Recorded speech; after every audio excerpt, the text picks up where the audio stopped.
All right. Good afternoon. Welcome back for the last session of the day. My name is still Christophe Sarvin, and I'm still the director of iCAAD. And it's a great pleasure for me today to introduce my friend, Dr. Phillippe Wuyts. And you're in really good hands, guys. Yeah, we've been going all around the world doing talks and things for last 2 years. That was great. Phillippe is, as I am, one of the most European guy in iCAAD. He's from Belgium, trained as a medical doctor at Leuven University, and then trained as a psychiatrist at King's College. So Belgium, English. Now he also holds a Master in Business and Administration that gives even more with legitimacy to speak about burnout, probably. And he lives in Paris. His wife is Greek. That's Europe, right? And I don't want to get into any controversy here today in London.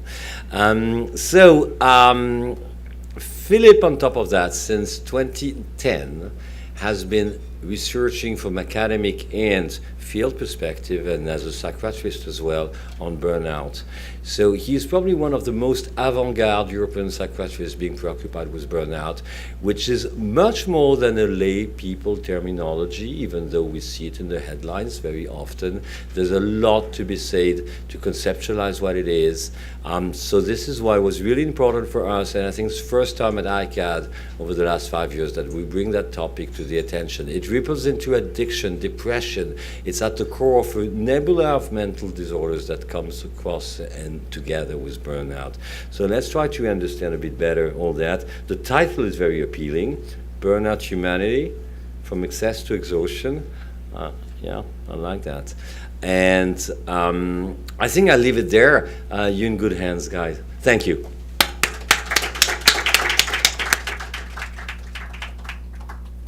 Thank you, Christophe. Excellent introduction. I'm much blessed to be in your presence again. And in the presence of all of you, so thank you very much for being here this afternoon. It's probably been a long day for many of you.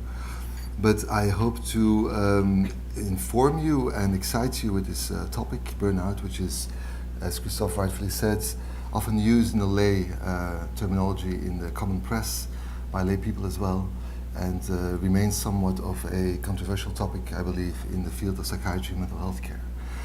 So today I would like to present to you a little bit more about the background history of burnout, what is the concept really, what does it really mean, and then look into societal factors and then some treatment proposals for burnout that may be somewhat unknown or innovative, hopefully to some extent. It's especially nice to be back in London today as well, because actually 10 years ago or so I moved to the UK. I believe this mic is on as well. Yeah. I moved to the UK to work at King's College, and I gave speeches on psychosis and how to screen early psychosis in young people with drug abuse and so forth. And that was in South London at the time. I went to GP practices around Southwark and Lambeth, to the depths of Peckham and Brixton and so forth. And sometimes I came to central London, and especially this area of London, and thought, wow, this is a beautiful place. Maybe I should give a lecture here one day. And so I'm doing this today, which is a lovely, change of environment, say. Good, I have no relevant financial relationships. I'm a practicing psychiatrist. I work by myself, with my patients obviously, in my outpatient clinic in Paris. I'm not sponsored in any way or affiliated in any way to any commercial enterprises of any sort. Good. When I trained in psychiatry, when I started in 2006, and even the years before that when I was in general medicine, I was kind of told, like I think most psychiatrists are being told, that there are two kinds of people. There are people with mental illness and there are other people, the normal people. And so along the lines of the years, this is being defined more and more into, as you train, into details. There are people with psychosis, people with depression, people with anxiety, people with ADHD and so forth. And there is a lot of classifications, there are a lot of categories, and each year, or several few years, the DSM is being revised, and there's more categories, more diagnoses, and more prevalence of most disorders. That's what we hear. Most disorders become more and more prevalent. People are at the brink of depression. There's more anxiety in this world. There's more substance abuse. There's the opioid crisis and so forth. More and more young people are taking amphetamines in the US than ever before.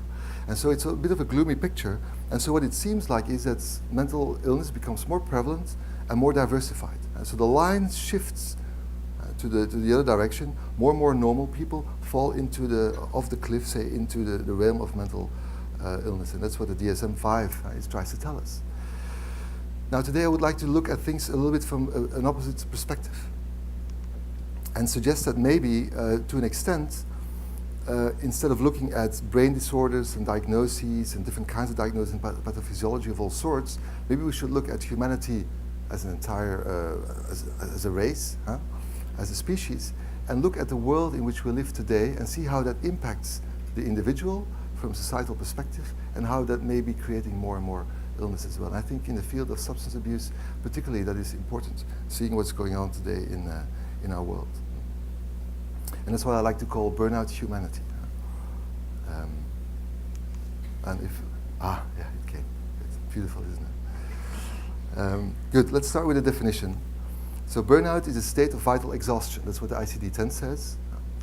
In more detail, it is a syndrome of depleted emotional, physical, and cognitive energies, manifested in emotional and physical exhaustion, cynical attitudes, and feelings of personal ineffectiveness and incompetence that originates from excessive work-related stress.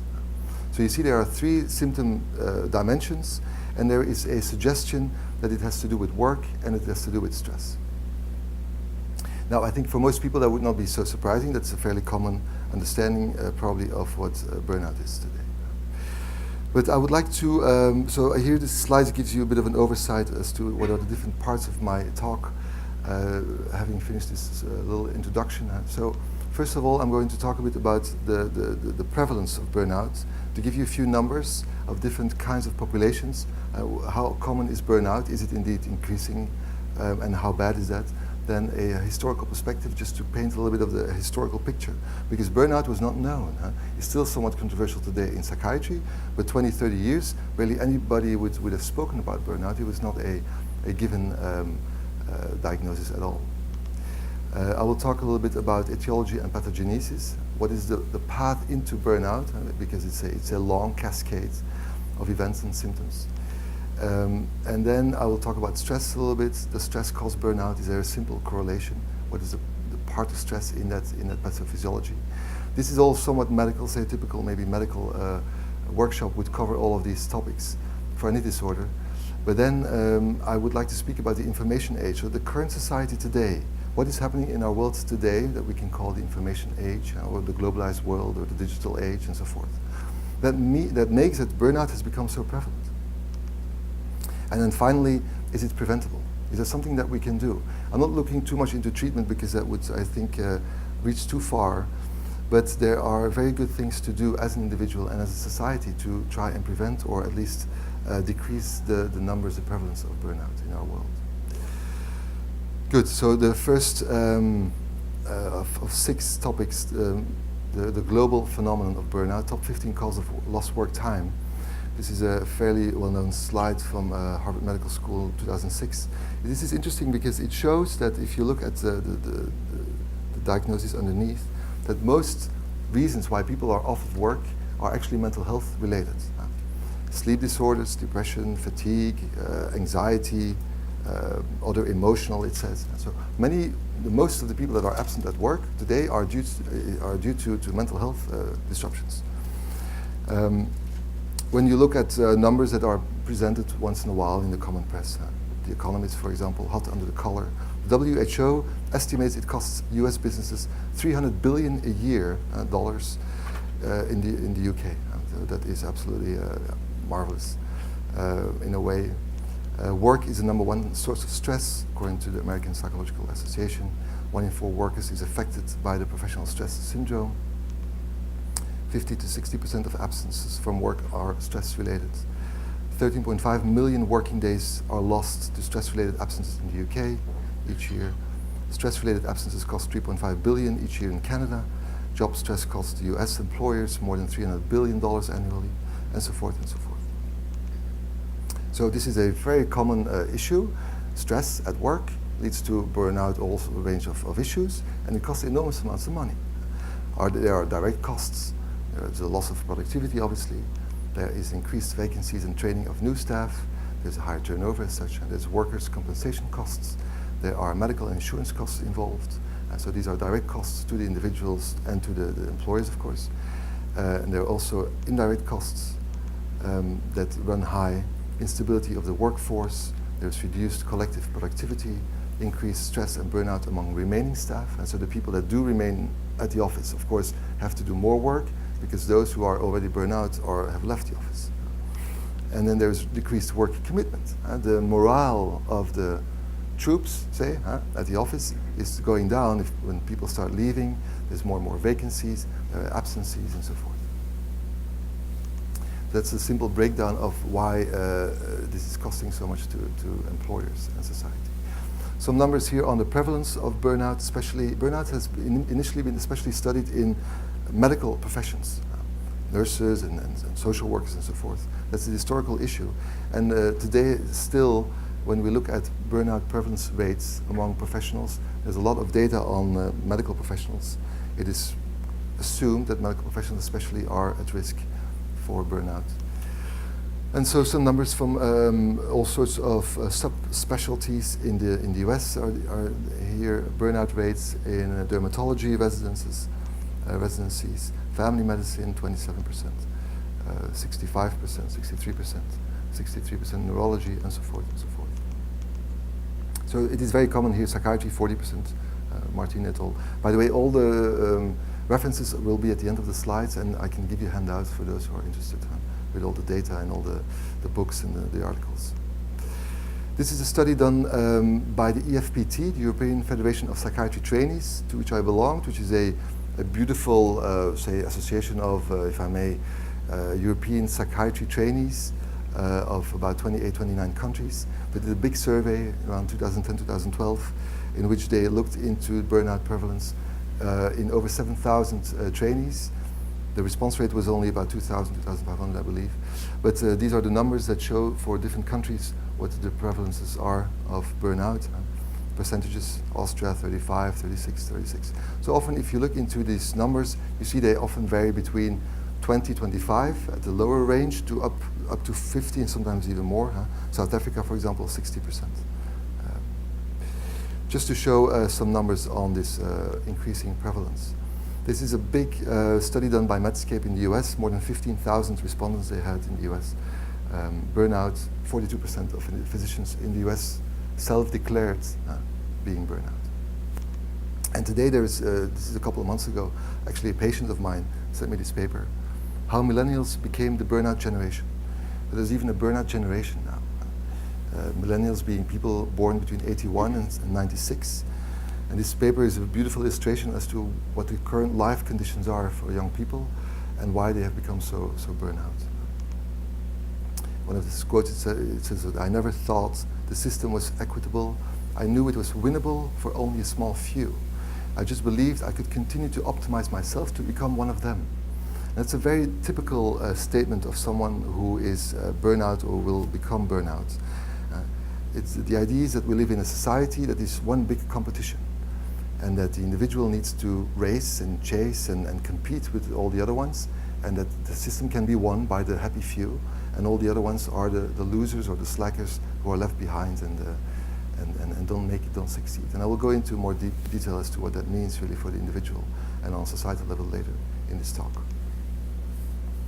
Good, a historical perspective. This is, anybody is aware who this is? I know some people do, but any guesses? No? This is Elijah from the Old Testament. Now, I don't read the Bible much, but I can assure you this is apparently Elijah, who, it was stated in chapter 18 of book 1, the prophet Elijah, bold and courageous, was victoriously facing all kinds of odds. He experienced God's supernatural strength to face extraordinary challenges of famine and drought. It states further that the hand of the Lord was on Elijah, so he was trying to achieve.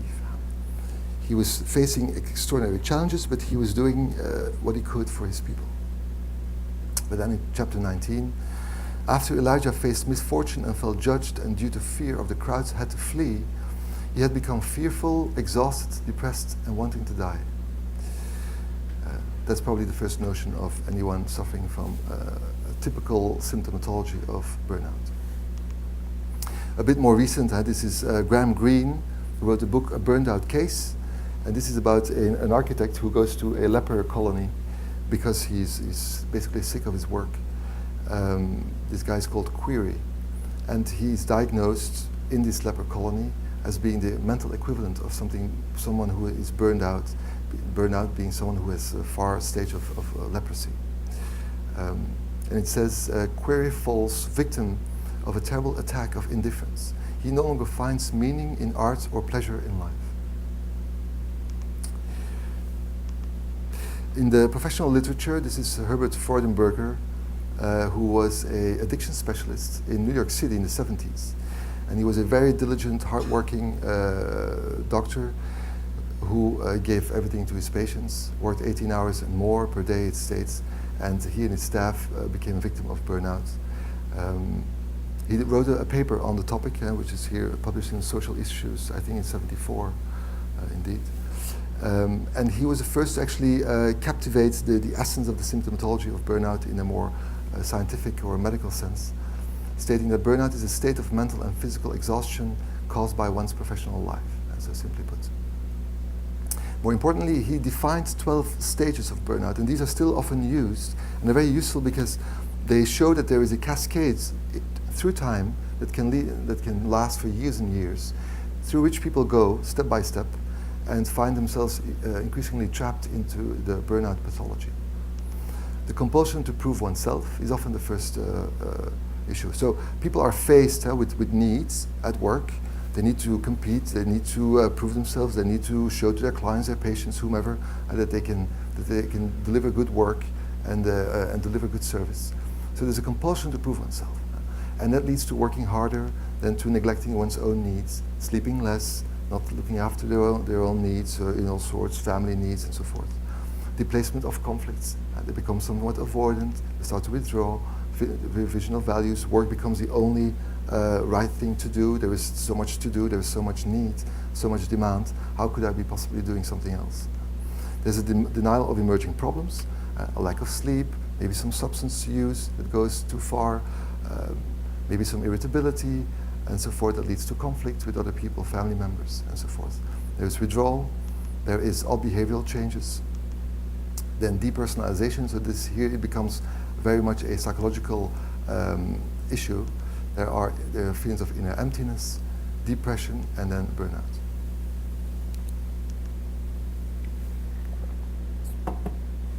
So this is a typical cascade of somebody going through the steps into burnout. I think from a clinical perspective, this is particularly helpful. Because when we see people at the practice being as a psychiatrist or a psychologist, psychotherapist, doesn't matter, these are often typical symptoms that people bring. I feel irritable, I don't get along with my colleagues anymore, I'm tired, I don't go out anymore, I drink too much, and so forth, which can all be somewhat initial symptoms of being in the burnout cascade and the flow that is becoming more and more disruptive. That means also, of course, that it is very important to ask people in the first sessions especially, what's going on at work? How do you feel? How much do you invest in work? Do you work from Monday to Friday? Do you work in the weekends? Do you work at night? Do you work at home? Do you work during the night? Sunday nights? Very typical for people who are so driven that they work Sunday nights, for example. They start the week before the Monday comes. They work very late at night. They open their emails before bedtime and so forth. I even once had a patient working at the OECD who told me that he would work until 9 o'clock at the office, go home to have dinner, then work until midnight at home, and then go to sleep, wake up at 3 a.m., to work for 2 hours, go back to sleep, and go back to the office at 7 o'clock. So he would sleep maybe 4 or 5 hours and basically spend the other 18 or so hours a day working. Of course, he was one ball of stress and burnout. This is Christina Maslach, who is probably one of the most famous people in the world of burnout. She's a professor at Berkeley in California. And she defined the Maslach burnout inventory. So she's one of the first people in the 70s and 80s who's been really looking into the pathophysiology of burnout, trying to find what are these key markers and developing a scale that is still used very commonly today in the world of burnout is a Maslach burnout inventory, the 3 system dimensions, and that she defines. There's exhaustion, and there's typical physical symptoms of fatigue that go to such extent that it becomes true and deep exhaustion. There's depersonalization, there is a lack of accomplishment. And she states that burnout is a state of exhaustion in which one is cynical about the value of one's occupation and doubtful of one's capacity to perform. That is her definition of burnout. There's the 22 items of the Maslach state, and so it's a self-administered or scored questionnaire that people have to rate to what extent they feel any of these 22 symptoms that you can find easily online, of course. I feel drained. I feel I treat some recipients as if they were impersonal objects. So the cynicism, this sort of lack of commitment, and this emotional disconnection and depersonalization are at the key of all of these 22 statements. Good. If we look from a mental health care perspective, I think it's important in any disorder to look at what kind of levels and dimensions in general the stress lies. So there's obviously psychological components, and this is a fairly comprehensive gathering of symptoms to show you how far-reaching burnout pathology and symptomatology goes. So typical psychological symptoms: helplessness, hopelessness, irritability, anxiety, insomnia, and so forth. There's physical symptoms that are very important. This is not just a mental disorder in a strict sense, or a psychological issue that is sometimes misinterpreted as such. There is a real sensible loss of energy and motivation. There's chronic fatigue. There's often comorbid issues with depression, generalized anxiety, but even more importantly, somewhat maybe, there are often physical symptoms in the somatic symptoms sense, gastrointestinal symptoms, cardiovascular symptoms. Hypertension is often the case in people with ongoing cascade into burnout.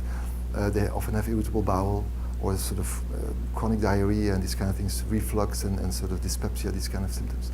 Often dermatological symptoms. I've had patients who had all sorts of rashes and sensitivities into their skin. They go to dermatologists, they take all sorts of creams and cortisone and so forth. And then when they go on holiday, all of it disappears. And over the course of sometimes many years, they start realizing the more I work and the more I have conflict at work and stress at work, the more I have these skin issues. And of course, a whole range of psychosomatic problems. Then third, social behavioral issues, disengagement, withdrawal, isolation, self-medication, substance abuse, of course. This morning there was a talk about how people in the city tend to then turn to alcohol. Very typical. People who work too much, they are so driven, their adrenaline is so high, they're so hypertense that they feel the need to calm down. They don't know how often. And so alcohol or other opiates, for example, or benzodiazepines often are very commonly used in people feeling these kind of symptoms. Of course, occupational symptoms: poor concentration, decreased productivity, performance, lateness, misuse of breaks, absenteeism, that's being absent of work, and then presenteeism, which is being present at work but not very functional. And to some, in some papers, it's stated that presenteeism is even a bigger cost at work. So people being present but not actually doing much because they're just not up to the job anymore. And then there is this, term karoshi, which basically, which is Japanese, and it means death at work. So the Japanese actually have a word for that. That means that people are actually dying due to overwork. And then finally, existential issues: loss of meaning and faith, feelings of alienation, despair, and suicidality. To show you that there's a whole range of symptoms, and that burnout, in my opinion, is very much a systematic concern that touches on all aspects of life. That is very difficult to capture because it is so abundant, so evasive on the one hand, but also very pervasive and serious for the individual and society at large. A few words on etiology and pathogenesis. So what does the cascade mean from a more physical perspective, physiological perspective?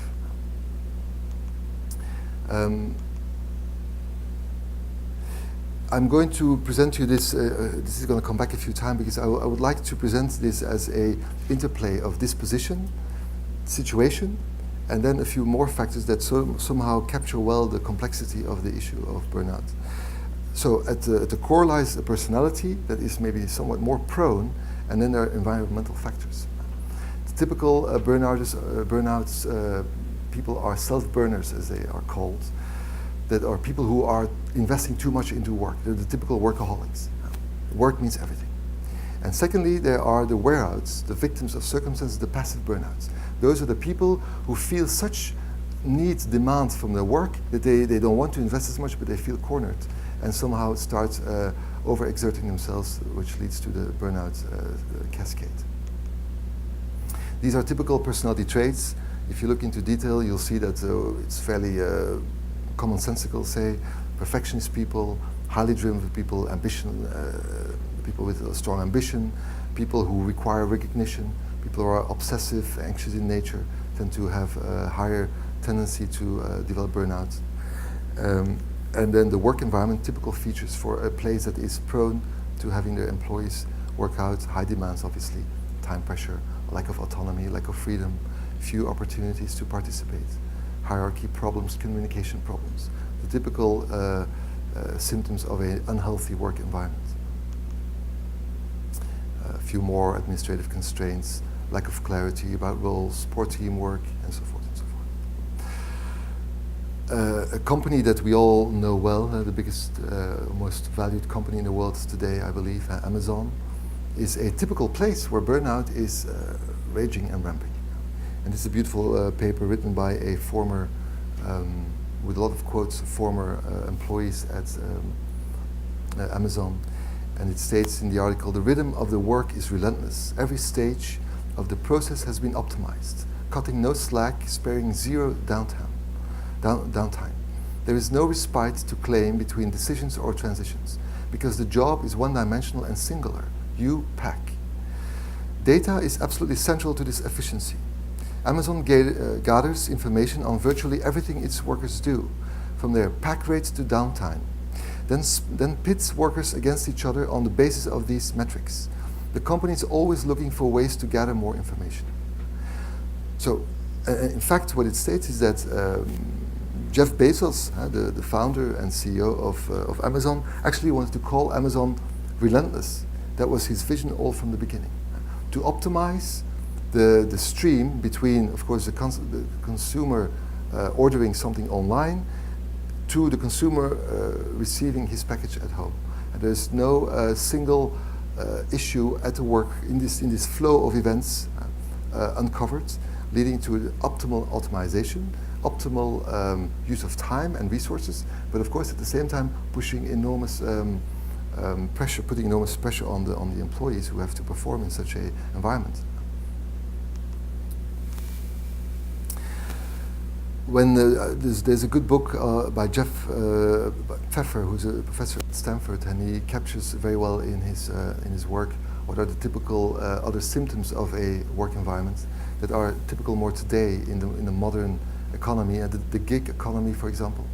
More and more people work freelance, but freelance work may seem to be more flexible and more individualized and personalized. At the same time, it is known to be insecure and it's contingent. There was a big row, I believe, here in the UK with Deliveroo employees who were, of course, only really delivering meals between lunchtime and dinner time, and in between they were not being called, so they wouldn't have any work and they wouldn't be paid at all. And their pay over the course of time, if you did the calculations, was so low that it was absolutely unacceptable. There's the illusion of multitasking. We are all somewhat told that multitasking is the way to go. We are supposed to pick up our phone, we're supposed to read our emails, we're supposed to answer our boss when he comes around and asks us a question, we're supposed to be networking 24/7, we're supposed to be doing our projects, many at once, and so forth. So multitasking is considered normal. We always have to be connected. People check their phones day in, day out, even in the middle of the night, some people, first thing they do in the morning, check it, do I have any emails? Does somebody need me? Is my boss calling for me? Am I being called upon? There is also the idea that busy is cool. Many people say I'm busy, and of course we are busy, but it's even considered something to strive for. If you're not being busy, it means you're not needed. It means you're kind of a slacker. That's kind of the underlying philosophy, which is very problematic. And so people want to feel valuable, which is of course absolutely normal and understandable, but even indispensable. And that is a bridge too far and leads to overcommitment and then eventually to potential burnout.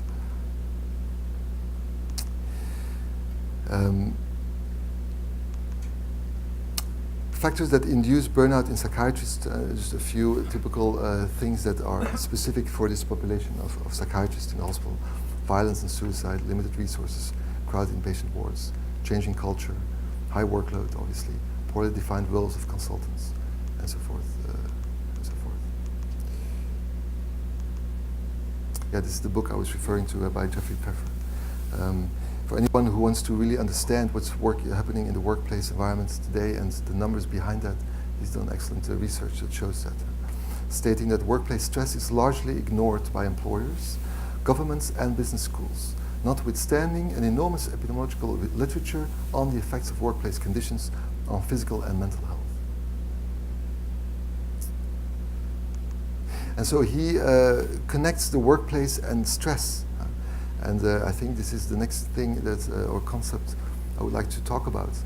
Is it enough to assume that people with certain personality features that work in a certain work environment will develop burnout if their stress is too high? Because that is commonly assumed to be the case. I think it deserves a little exploration without going too much into detail. This is Hans Selye, who wrote a book in the 50s, The Stress of Life. And he's still somewhat the godfather of the stress hypothesis, which is very, I think, central in all of medicine, especially when it comes to burnout pathology. He was an Austrian physician.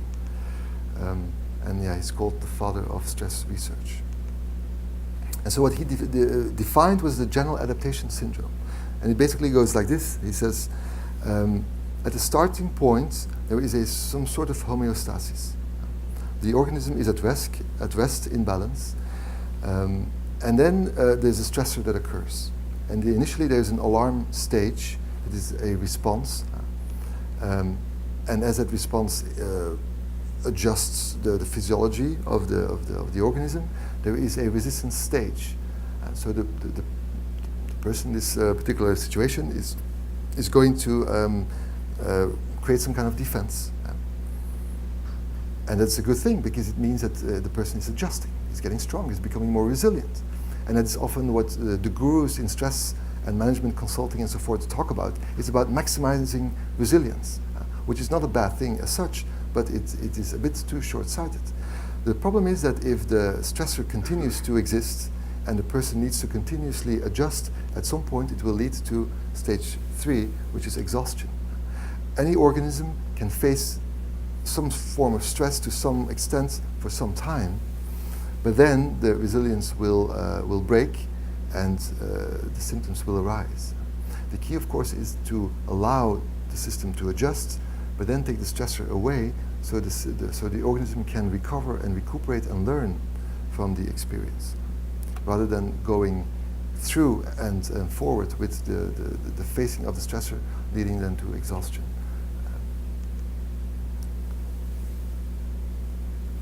If you look at human performance curve, and so the correlation between performance and stress, we know that stress is actually good. That's the whole paradox of the story. The idea would not be to eliminate stress completely. We need stress. Otherwise, we're bored and we're just lazy and doing nothing. And so that is not how organisms can function optimally. We need some form of stress because that allows us to be energized and focused. Work feels effortless in that stage. We're involved, we're engaged, we feel good, we are being active, we are channeling and focusing our energy to make something happen. That is optimal performance.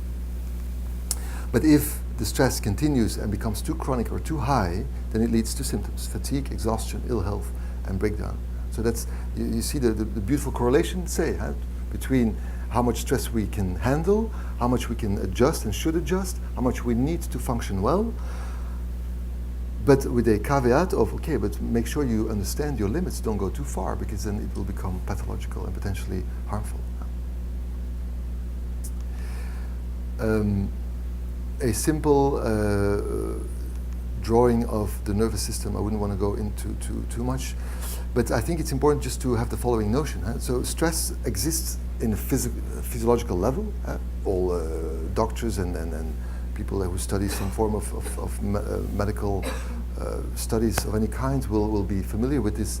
It states that the nervous system effectively has two sides to it, which are functional sides, but to an extent also anatomically defined. That states that the one is the orthosympathetic nervous system, which we need for the fight and flight reaction. And so we are being exposed to a stressor, which means that our organ system will change. Our eyesight will change, our liver will change, our muscles will tense up, and we start breathing faster, and the heart will start pounding, and so forth. We need to, because we're adjusting to a stressor that is causing us stress, and so that we need to face. But then on the other side is the parasympathetic nervous system, which does the same, but the opposite. Rest and digest. And so when we can have these two systems counteract and keep each other in balance, then we can function well. And in fact, if you think about it, this is pervasive in all of life. This is the waves. This is a beautiful, simple, but absolutely crucial little graph that shows that we need cortisol in the day. It's a stress hormone, part of the stress hormone cascade. It wakes us up. It makes us do something. Go to work, drink coffee, take your bike, read your emails, do your meetings, give your presentations. We need that. But at some point in the day, it needs to slow down, and then the melatonin will come up, ideally, so that we can fall asleep and sleep well through the night. And the beautiful thing about this slide is that it's a wave. And so things go in waves, up and down, sinusoid wave, day and night, and the seasons, just like the waves of the sea. And I speak about this often with patients because this metaphor of waves, they find very appealing, very sort of commonsensical. And you can use it in all sorts of ways. Another slide, just to show that stress, how pervasive it is. Once it becomes excessive, it starts affecting everything. So the circadian disruption, jet lags, for example. Surely some of the people at this conference come from the US and they feel jet lag. Jet lag is a real thing. It affects that wave, because if it is 3 p.m. in the UK, but only a.m. where the people are from, it's going to affect their cortisol levels, their melatonin levels, and they won't be functioning as good as ideally would be possible. Inflammation, which is of course very crucial to all sorts of illness, that physical illness that we experience, is also affected by stress, obviously. There is glycemic dysregulation. So the whole discussion about eating disorders, which of course go way beyond pure physiology and stress, but are somewhat also affected by stress, come forward here. Clearly people with higher degrees in stress tend to gain more weight, tend to have more chances of developing diabetes type 2, and so forth. Changes also the diet. People who sleep less, for example, have more stress, tend to eat more fatty and sweet foods. This is all fairly well established in the medical community. And then there's a whole realm of perceived stress. And so it affects the way we see the world, we see ourselves, we see our future, our friends, our work, and the way we interact with the world, of course, on a psychological level, is also very much affected by stress. So stress is it's invisible to an extent, but it's everywhere at the same time.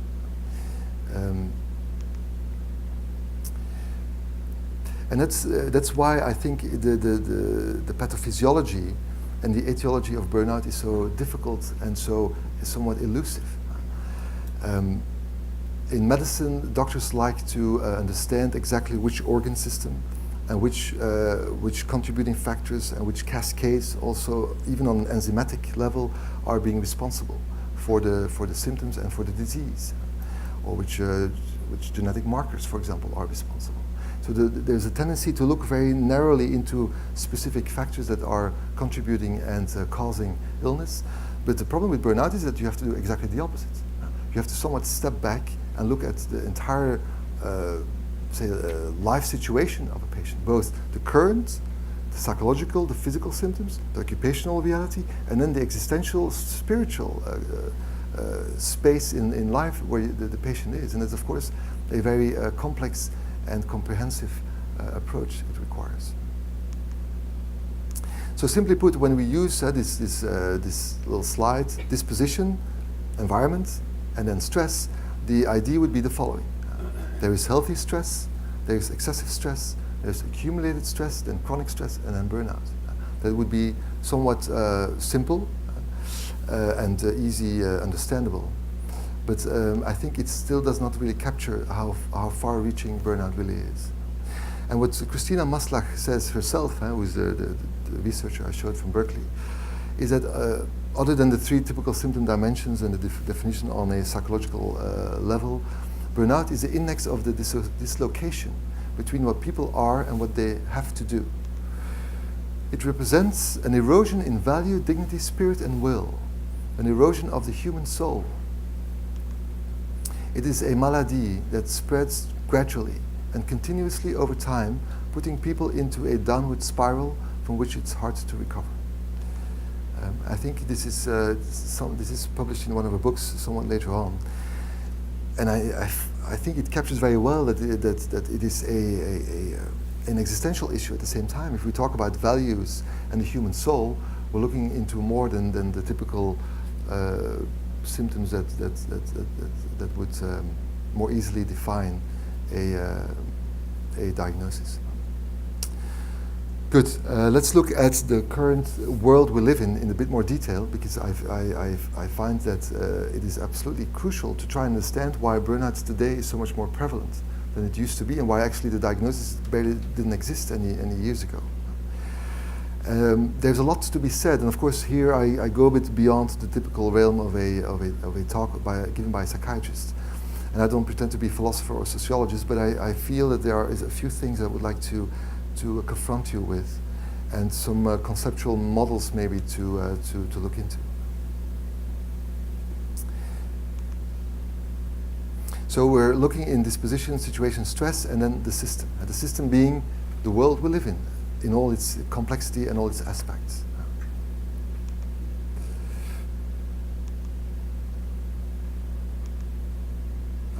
There we go. This is a slide, an actual slide, that was shown to the American military in Afghanistan. It's the Afghanistan Stability Coin Dynamics Analysis. And it's said, this went around the world because, around the world in some areas, I guess, because the general who was the leading person into the US and the NATO force in Afghanistan apparently said, once we understand this slide, we will have won the war. And that's exactly right. So we are being confronted, not only in Afghanistan, if you are a general, but in the world we live in, by an enormous complexity and variety and so forth of choices, opportunities, and so forth that is unmatched in the entire history of this world. And the American military initially has captured this well, and I think this has been used now more and more also by management gurus and people in the field of occupational health, is to show that the world of work has changed so much that it requires a completely different kind of mindset and ability to interact, and that's what's causing this need to adjust and this increased stress. There is increasing volatility, and volatility means the need to, the environment demands you to react to ongoing changes that are unpredictable and out of your control. There is increasing uncertainty. We need to react without certainty. There is increasing complexity. The environment is very dynamic with many interdependencies that requires clarity that we may not find easily. And then there is ambiguity. And so these 4 words stand for VUCA. And so we live in a VUCA world, it is said by these management consultants. Secondly, there is, this is Herbert Marcuse, who wrote an interesting book I think the late 50s or 60s. And he's somewhat captured by the extreme left, but that was not his initial intention. He states that capitalism is a force that is based on domination and manipulation and exploitation of man and nature. And he made the connotation with technology. Of course, technology today has become abundant to unseen levels. And he says the spread of technology is based on the same underlying motives. So in our capitalistic society, we are being constantly told every day that the GDP must rise and the economy must grow, and that there are high unemployment rates that we should lower, that people need to work and produce more, and if the economy doesn't grow, then we have a problem. So that's the thinking that goes, and that is somewhat accepted to be true.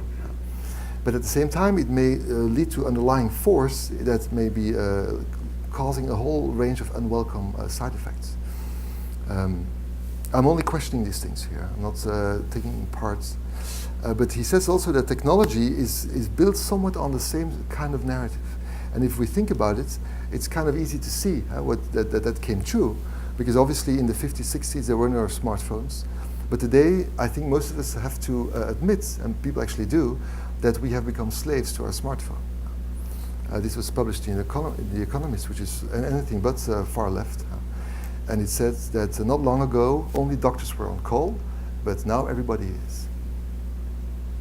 And so it is said by some that the burnout is actually a disorder that exists on the crossroads between the natural world and the digital world in which we live today. These forces of capitalism and technology are intruding to such extent into the natural world, of course, to which we belong, that it is causing our stress system to completely overexert, and that is the reason for burnout. Another very interesting model, I think, is by Moulin Thian, somewhat close to that, who is an economist professor at Harvard, who wrote a book with a psychologist, Safir, and in which he developed a theory which he called scarcity, stating that, this is based on numerous research papers, that people who are confronted with scarcity actually lose their cognitive abilities. And scarcity initially measured in terms of poverty. People who are poor tend to make poor choices when it comes to using their money. Sometimes it says the poor, they deserve to be poor, but what they clearly were able to prove is that poverty leads to more poverty by the effect on the brain and the intrusion into the cognition of the people who are experiencing poverty. But not only in terms of money, in terms of time, in terms of love and affection, in terms of being socially surrounded, having scarcity of these very important aspects of life leads to a closed down mental framework, to a decrease in bandwidth, as they call that, and to a tendency for tunnel vision. And what's very important here as well is that they prove that it's not just the fact of having scarcity, it's the perceived scarcity. Because people tend to compare themselves. And if you are in a society in which more people have more than what you have, you will perceive to be in scarcity, be it in money or time and so forth. And that is going to affect the way you perceive things, but also the way you will interact with the resources that are, of course, always somewhat limited. Now, the interesting thing is, of course, that you might actually say, but we live in a world of abundance. There is more of anything than ever before. It's hard to deny. The sky is the limit. And it's true that we have endless amounts of choices.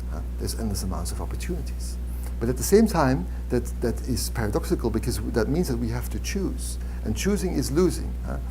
And secondly, because there is increasing inequality in our society, and there is a tendency to compare with social media, we know very well what people around us do, there is an increased tendency to have a perceived sense of scarcity.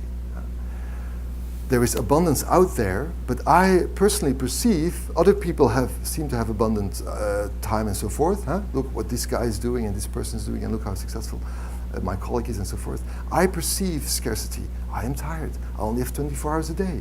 I'm so busy with my job. I don't have money to go there and do this and to buy that.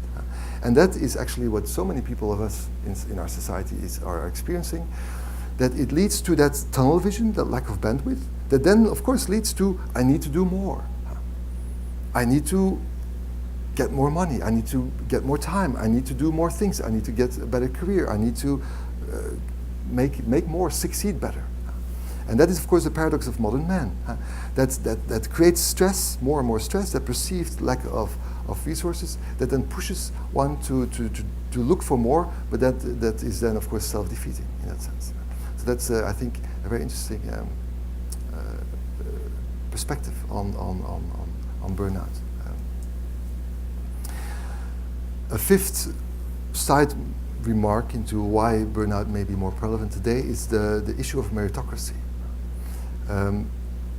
This is Michael Young. He wrote this book also in the 50s, The Rise of the Meritocracy. It's somewhat of a parody, and he wrote a fictional novel on a world existing in the 2030s, in which there was a perfect meritocracy.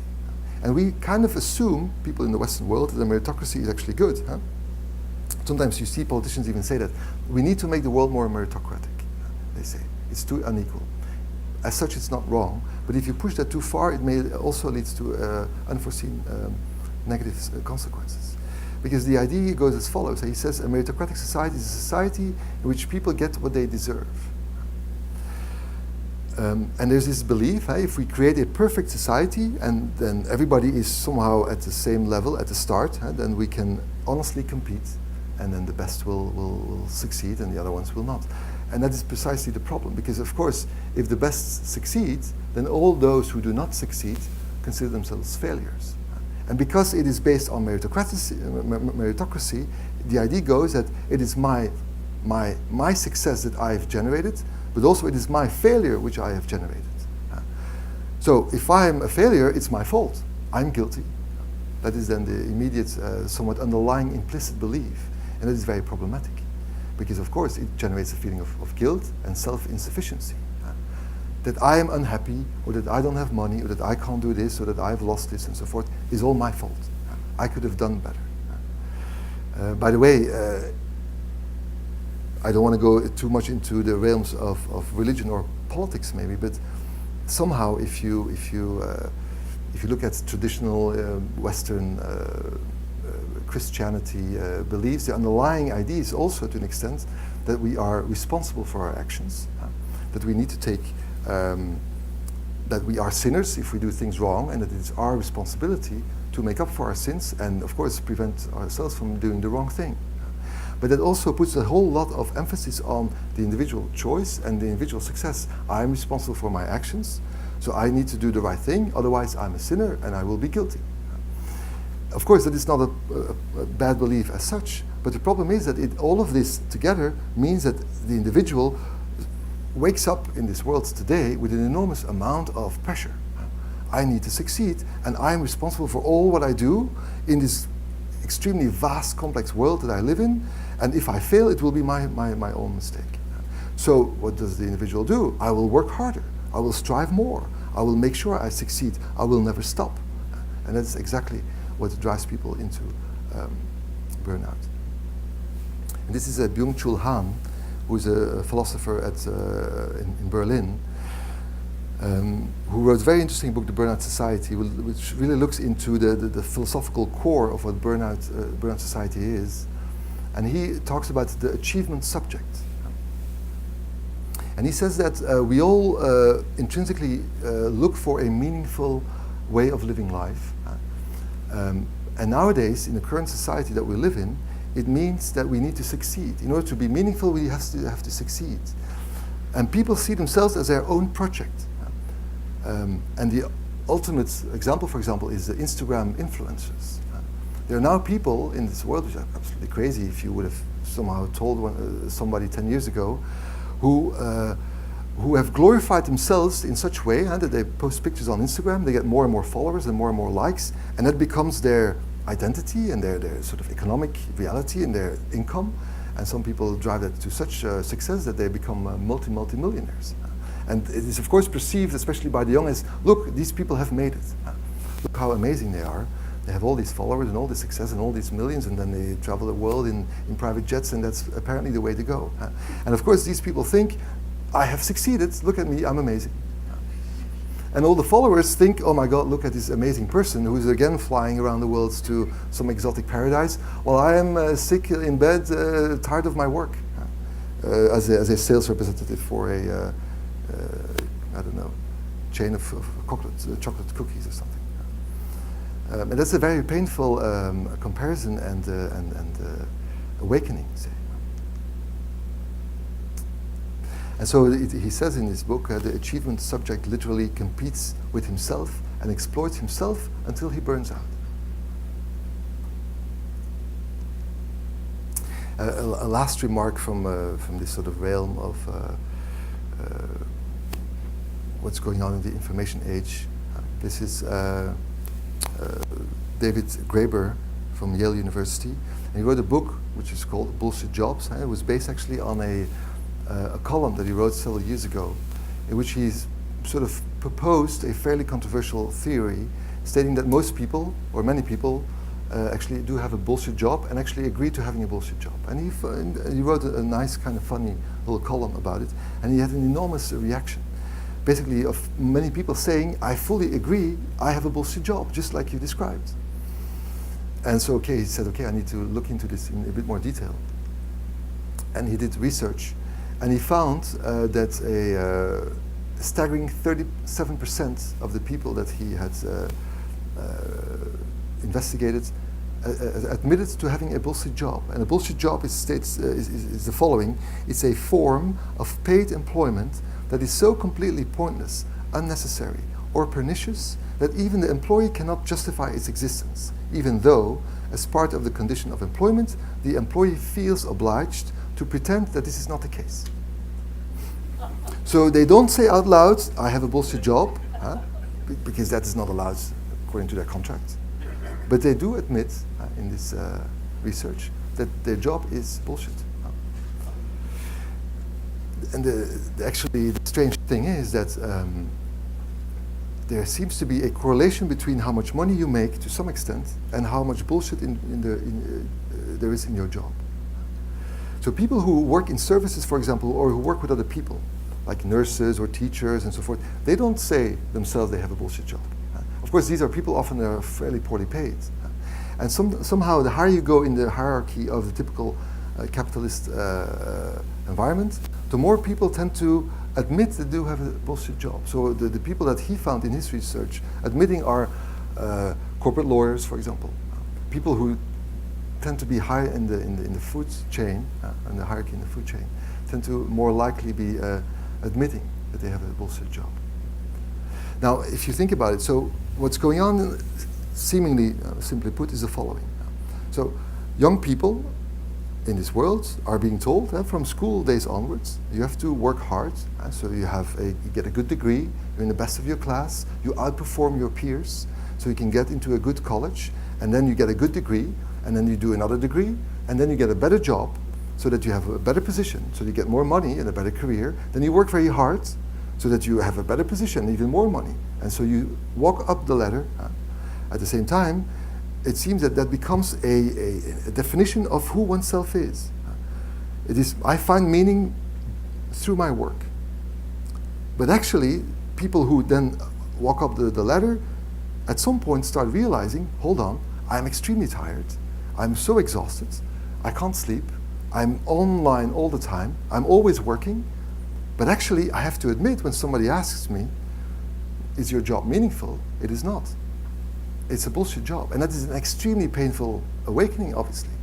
And that is, I think, the core of the existential crisis that somebody with burnout is living through. And that's what people often say when they come to the office, and they start off saying, I can't sleep, and I'm anxious, and so forth. And then if you go further, but what's going on, and how long has it been ongoing, and what kind of work do you do, and how is your social, how are your relationships, and where are you in life, really? At some point, they start saying, yeah, actually, it's I don't know who I am anymore, what I should be doing. I worked for 20 years, somehow since I was a young child, or somehow in my teens, and now I am at this stage in life, and I'm completely blocked and lost, and I don't know where to go. And so this is Icarus from the ancient Greek mythology, for the Greeks in the house, for you.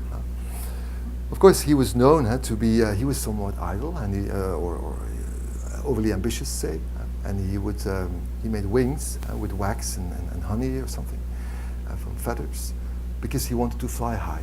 He was ambitious, and he wanted to get closer to the sun. And that's exactly the metaphor that I would like to use. If you fly too close to the sun, it gets too hot, and the wax will melt, and the feathers will fall, and you will crash and burn. And that's exactly what we are somewhat being told in the society and what the problem exactly is with burnout. This is Pascal Chabot, who is a Belgian philosopher, actually, from the University of Brussels. And he wrote a book in 2013, so it has a little bit of aged somewhat. But he captures that very well. It's in French. But he captures very well that sort of existential dread that comes with burnout. He said the hopes were great, but the solution is bitter and deep. He says, faced or confronted with this pathology of postmodern society, man needs to reacquaint himself with his natural limits. And so that brings us to the last part of this talk. What can we really do? Because it's a lot of doom and gloom, but is there something we can do? And maybe it is about limitations and it's about nature. And that's what he, I think, rightfully suggested here in this statement. So is it preventable?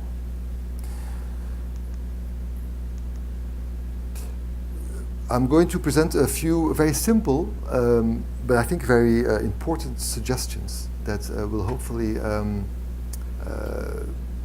inform you as to how to prevent burnout in yourselves, of course, but also in the people that you work with. On an individual level, also on a level, in say a corporate level, and the institutions that we work that exist today, and that seem to push people to working in such way that can cause burnout. And then some suggestions on societal level. Now, of course, I don't pretend to be a politician or a sociologist, but there are a few things that come back and back again in the literature by all sorts of people more in the know in this world that can suggest ways to go better about our natural resources, our abilities, and may lead to a more balanced and healthy lifestyle. So we need to, first of all, we need to disconnect once in a while. The idea that we can always be connected, that is a somewhat a intrusive suggestion of the technology that we use today, is flawed. We need to disconnect. We need to free ourselves from the email monster. That is a statement from Kompernolle, who's a psychiatrist as well, who wrote an interesting book that will come further.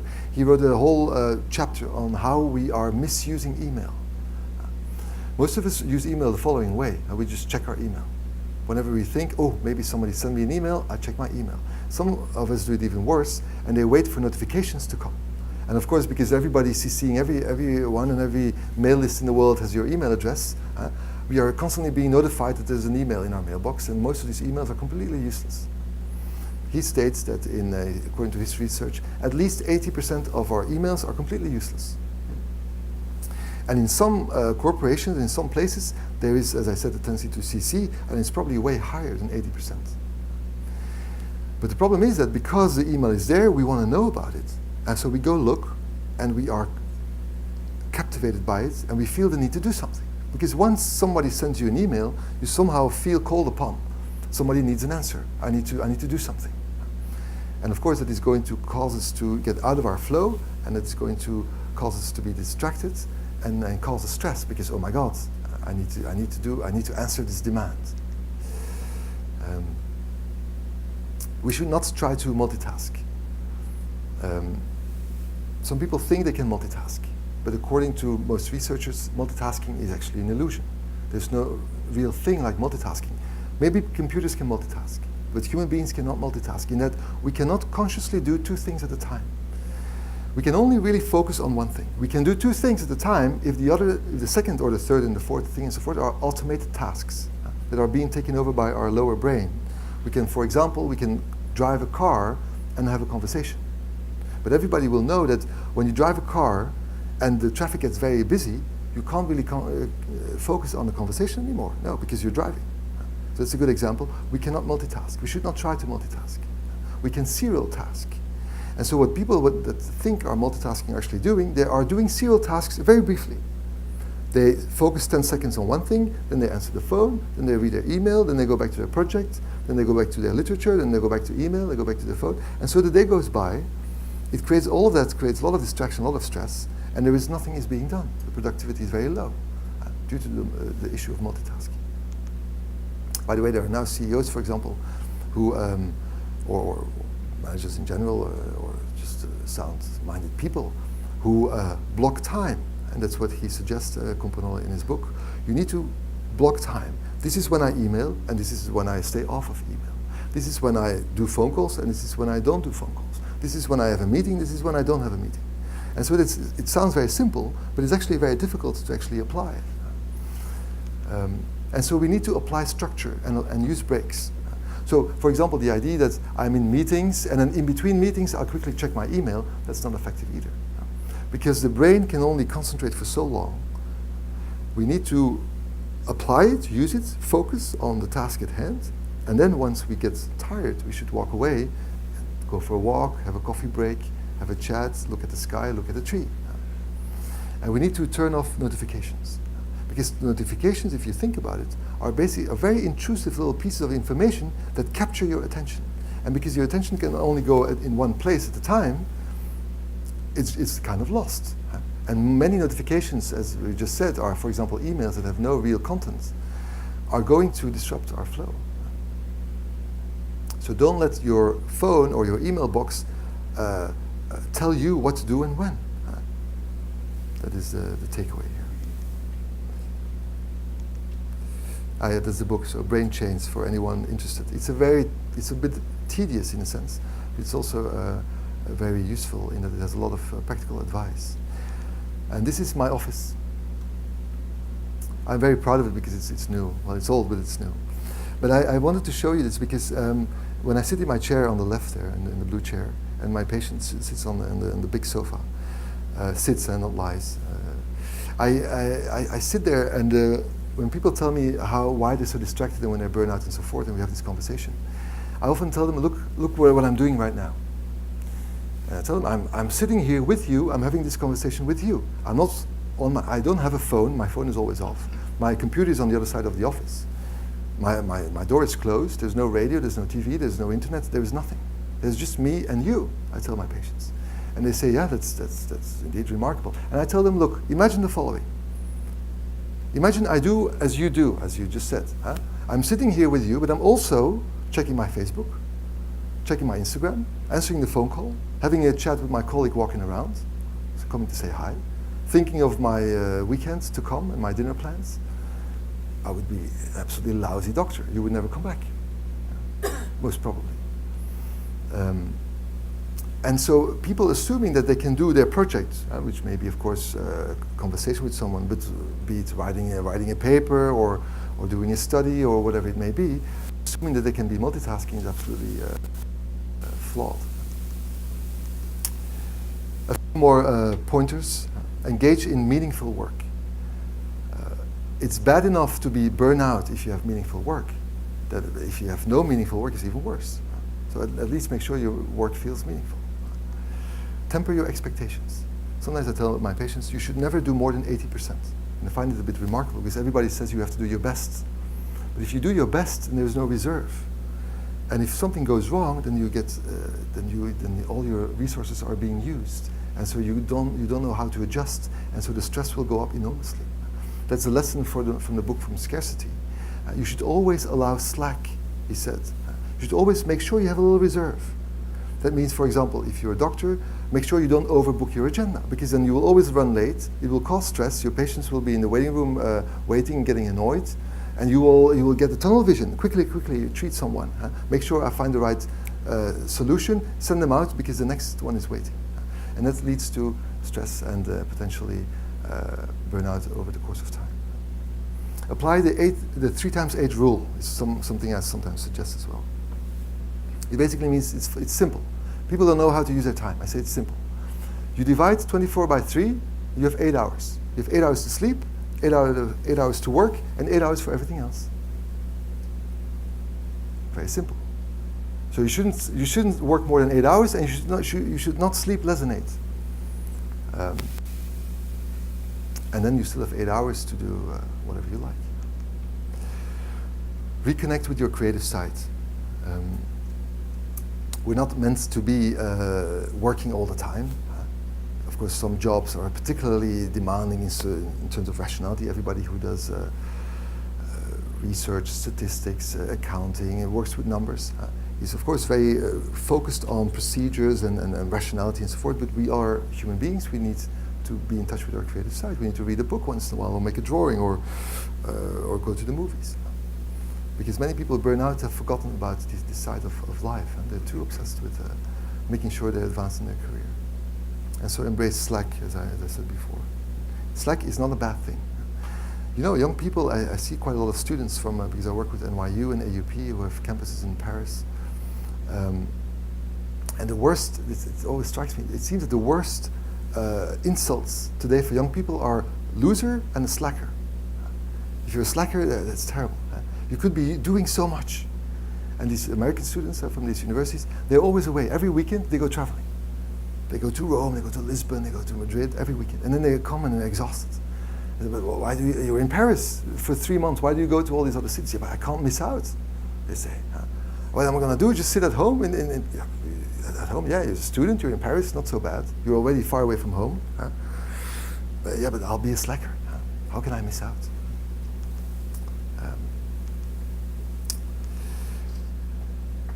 A few more strategies for the individual. We have to reconnect to the natural world. We are part of the natural world. We live in cities, many of us, 50% or maybe more now. But we need to connect to the natural world. We need to slow down and we need to breathe. Many people don't know how to breathe well. The anxiety is very much a physical sensation. People come to the office and they sit so uptight, with their shoulders frozen, with their thorax going up and down in this sort of state of constant hyperventilation. Talking what's going on, because they don't want to miss out, because they have only half an hour or an hour with the doctor, so they need to get everything out. I need to tell them, you have to breathe. Slow down. Of course, we need to eat healthy. That's a given. We need to get off substances. Those who abuse substances make the problem worse. That's, of course, what everybody here is talking about, how to do that. But that is absolutely key. If you want to live healthily, you need to get off of substance abuse. We need to move our bodies. That does not only mean doing sports. People, I think, mistake that.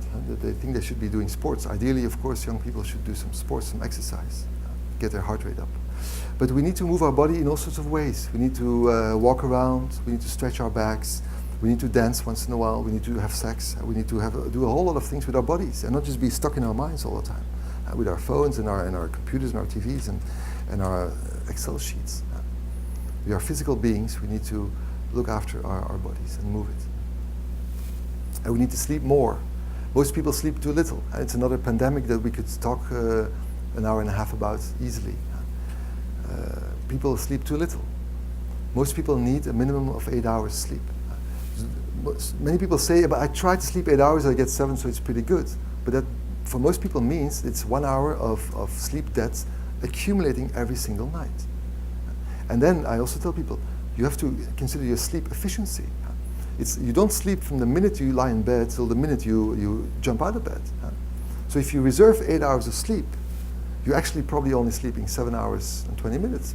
And that's with a fairly good efficiency of over 90%. That means I tell people you should reserve 9 hours in bed. If you have to get out of bed at 8 o'clock in the morning, because you have to go to work or and so forth, you actually should go to bed probably around 11.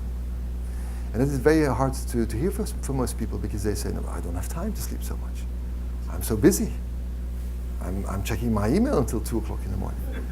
How can I not be on Facebook in the middle of the night? When it comes to eating healthy, there's a good statement by Michael Pollan, who wrote a book or a few books on eating. He says, eat real food, not too much, mostly plants. And I think that captures very well what we should be doing, better, ideally. Okay, some strategies for employers.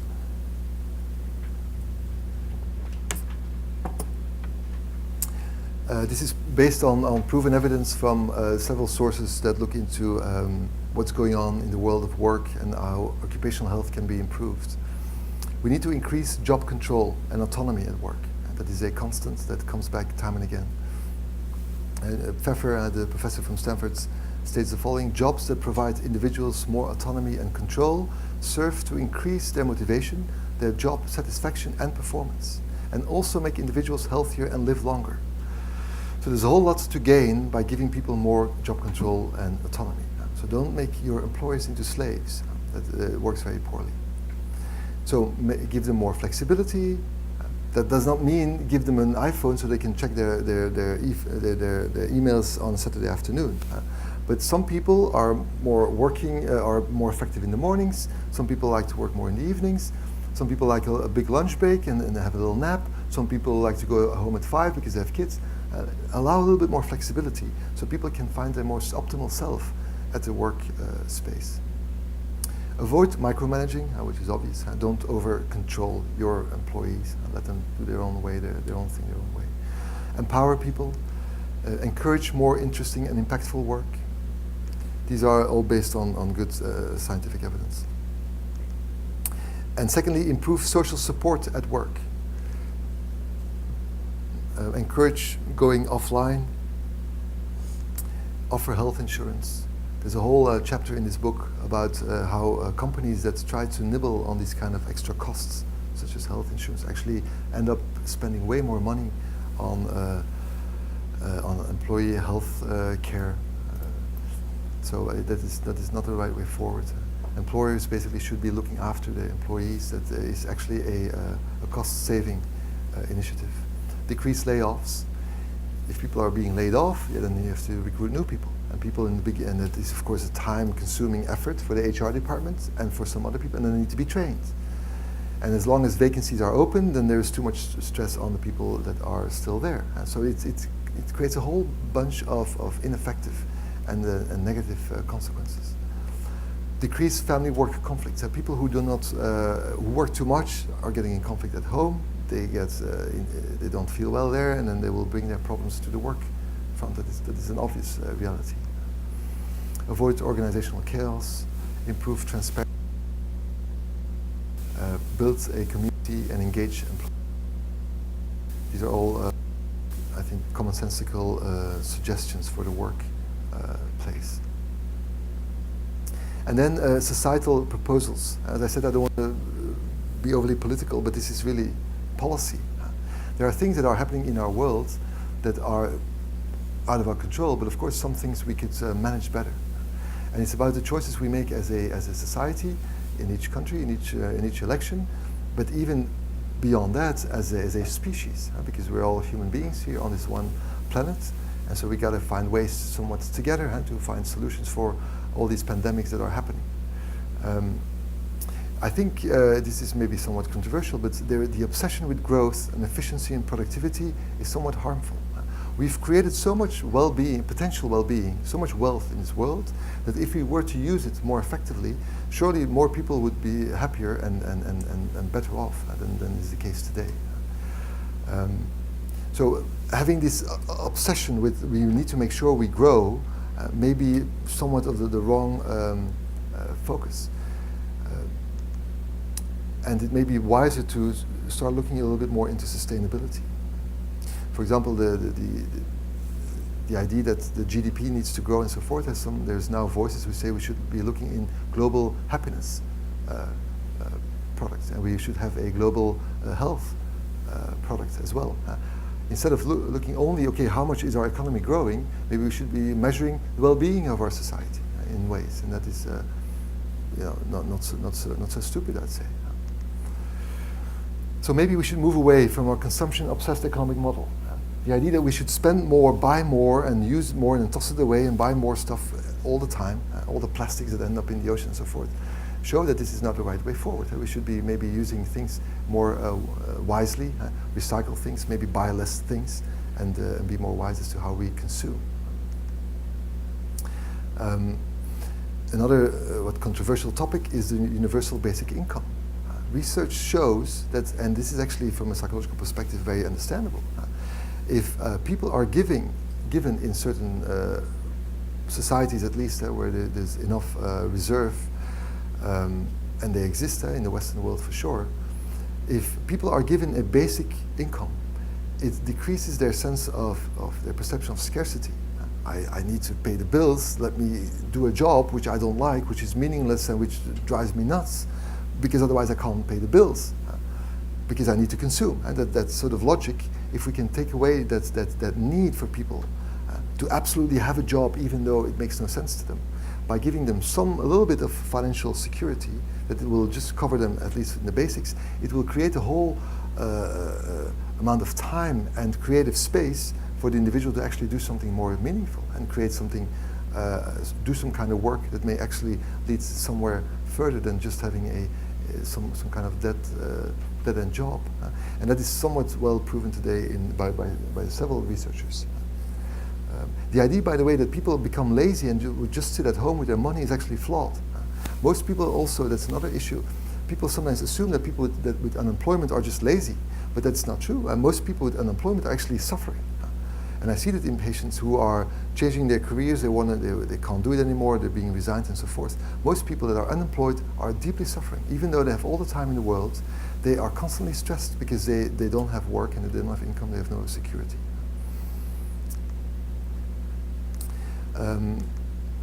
Another one is to maybe redefine our educational objectives. We are telling our children too much in the current educational system that they are competing with their peers. That it is everyone for themselves. Make sure you outperform your peers. Make sure you have the top grade, because then you will be chosen to go in the top school. And if you get into a top school, then you will be hired by the best management consulting group. And then you will get a better career in corporate law, and you will make money and you will be succeeding. The fact is that these are the people who are so-called succeeding that end up with burnout very often. And that they are making all the other ones who are not succeeding feeling bad about themselves because they perceive themselves as failures. So that is not the right way to educate our children, I'd say. We need to also redistribute healthcare investments. There is enormous amounts of money pouring into healthcare. In the US, the figure that I came across latest was 17% of GDP goes into healthcare. It's enormous amounts of money. At the same time, average healthcare of the American population is not particularly very good. So where is all this money going? One of the main problems is that too much money goes to the last 6 months of the lifespan in most Western societies. People who are very ill, almost at their last breath, often very, very old, terminal and so forth, are using enormous resources because they want to stay alive, which is of course to an extent understandable, but also because doctors and the whole healthcare system is built around investing money in these treatments that actually, because the people are actually dying, this is proven by epidemiological research in the next 6 months, is not so well spent if you could think how much money could be invested in prevention, for example, and other healthcare initiatives in younger people, in children, in people with mental health issues, which is always and chronically under invested in and so forth. We need to revalue ecological policies and priorities. Thankfully today, I see this with a lot of positive momentum. There are these school strikes are going on. There's a whole bunch of papers being published yesterday even, or today even, or was it this morning? The Guardian, there was a whole article about how human society is at risk due to the loss of biodiversity, and these kind of articles are causing headlines. But even though they are causing headlines, it still seems somewhat controversial or somewhat secondary to many people. And I find this very surprising, especially given the potential risk that we are running, not only in terms of climate change and potential climate disasters, but the impact on human life and suffering. And there's no I think no rational mind doubting these things anymore. But we need to actually do something about this. And I think at the core of all of this, if I may sort of simplify and conclude this somewhat simply, is that we need to readjust our anthropocentric worldview. I'm afraid that human beings today in the Western world especially are too much in the natural assumption that we are somewhat the rulers of the universe, that we are somewhat better than animals, and we can use the world that we live in, and we can burn it all up, and we can, cut down all the trees and whatever we want, because we are smart and we outsmart the elephants and the monkeys out there and so forth. But that is a very problematic way of dealing with the world that we live in, because we are part of it. There is no planet B, as many people say nowadays, and I think that's very true. And so we are part of the world that we live in, and we need to engage with it in a balanced sense, and that is exactly what burnout is showing today. It's not only a disease of the individual, it's a disease of society in that sense. And that's what I wanted to come and tell you today. There is no planet B, so let's live more wisely, and let's be mindful of our limitations, and let's embrace the nature that we are and that we have. Because as Hippocrates said many years ago, everything in excess is opposed to nature. So thank you for your attention.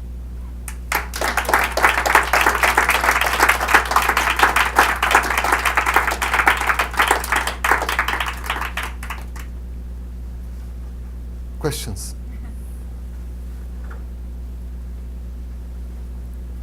Christophe is not here anymore, is he? Anybody else wants to? Yeah, go ahead, please. I don't know about. Oh, thank you. Sorry. Hi. In schools in UK now, they're actually working and identifying children's stress levels at a really young age. I teach them mindfulness and compassion, and part of this is sort of foundational in well-being and resilience. And I think a lot of this, and you know, I hate the label that young people have been given as snowflakes. I think it is so derogatory to people, but I think it starts at a young age, and I think if young children can go back to play and creativity and just being a child and being a teenager and sort of... No, I'm absolutely in favor of children playing more. By the way, there is the educational system in Finland is well known to be very high performing in international standards. At the same time, to reserve a lot of time for young children to actually play. And they just don't play like here's a toy and go for it. And they have certain special games that they create, and so that young children are trying to work together to solve problems and so forth. And that seems to be very effective. So indeed, I think that's a good point you make. And there's a beautiful book out there at the moment. It's a top seller. It's written by Bruce Daisley, called The Joy at Work. And that's kind of went out of life. And you know, I remember when workplaces used to be fun. And for a lot of people, there was an article about the loneliness in the workplace and how people can be at work and not, I can't think of the word, integrate with others. And they're there a long time, and yet they're not connected.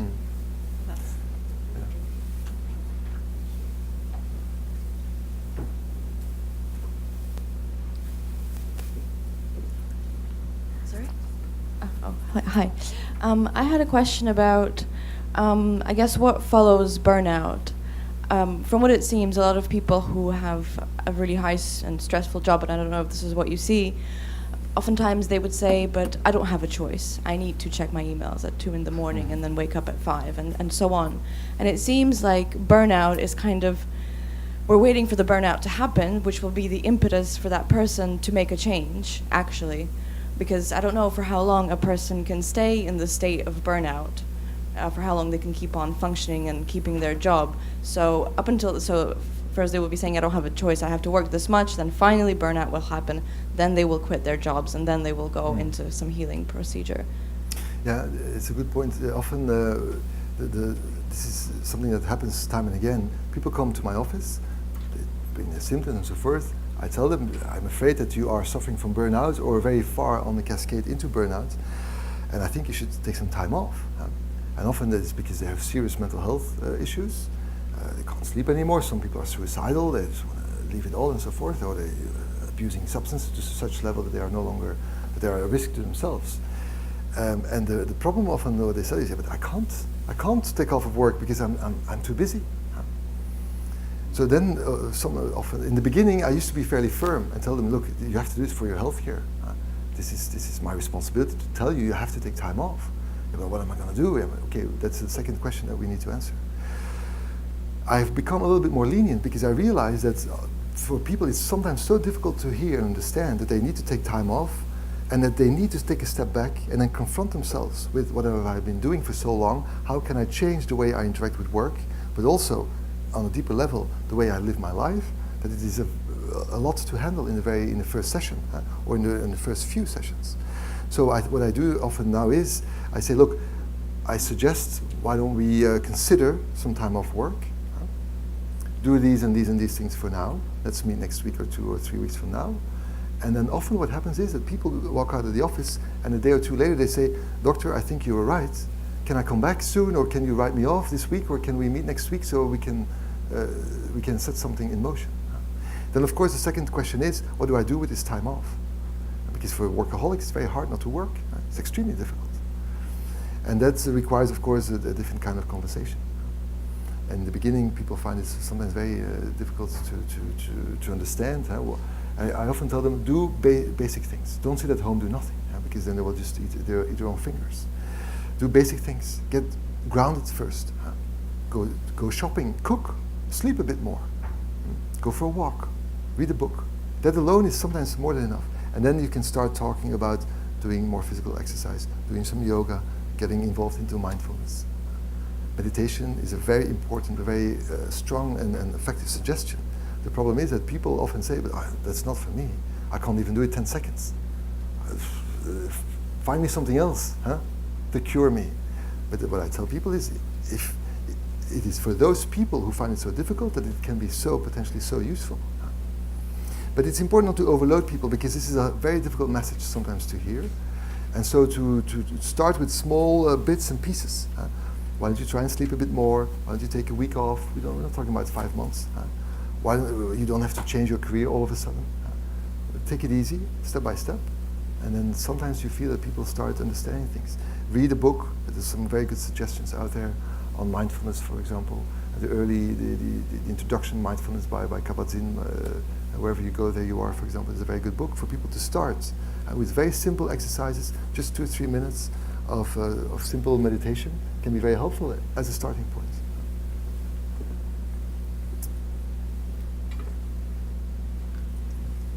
What sort of longer-term results do you see in people that remain in the same role? And I mean, are they able to implement your advice and suggestions over the long term, or does it tend to be people that are able to affect a bigger change in their lives? That's hard to answer, because this is so individual. I think, roughly speaking, there are 2 sorts of people. There are those who need to really decrease their burnout symptomatology. And then once they learn, they feel better, they recuperate, and then they learn some good tricks. They can go back to work if they have sufficient meaning and so forth, values in the work, and use good strategies. They often need ongoing psychotherapy, because I work with psychotherapists often.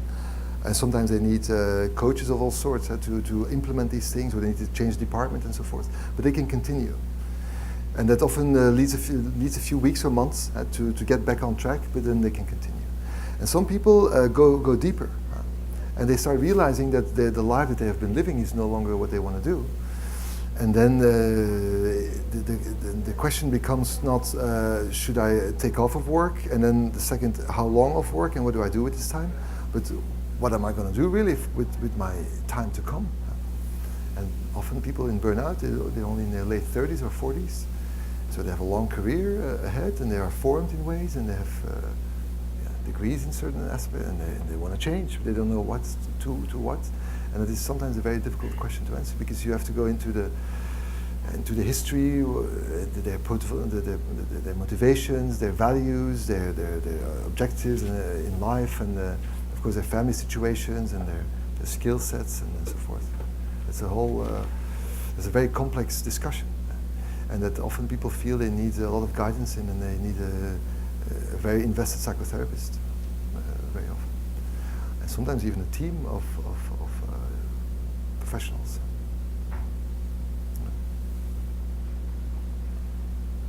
Hi, Hi, just a really quick question from the background of a patient rather than a clinician.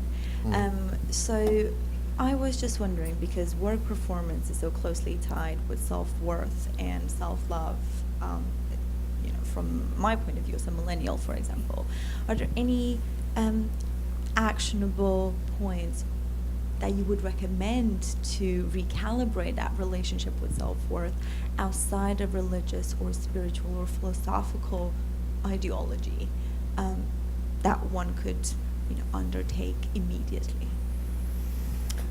Well, that's a very profound question.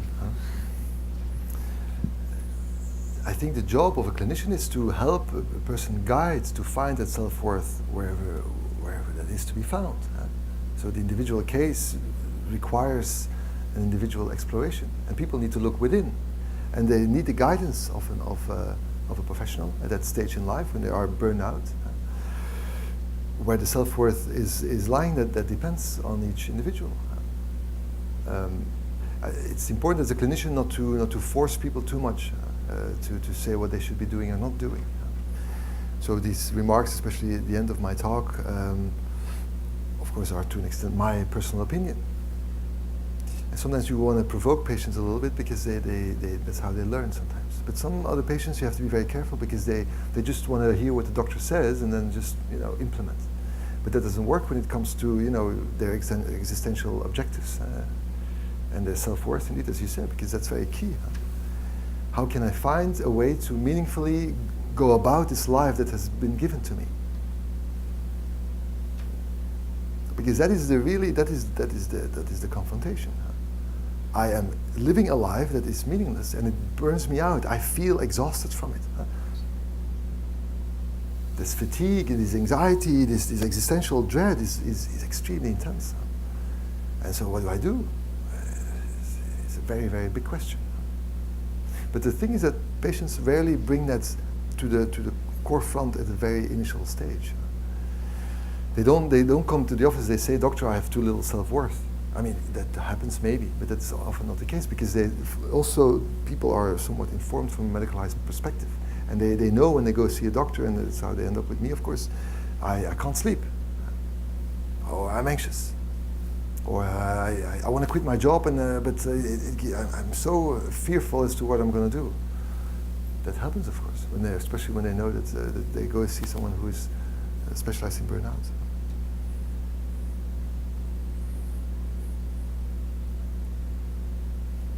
Shall we wrap up? Thank you so much.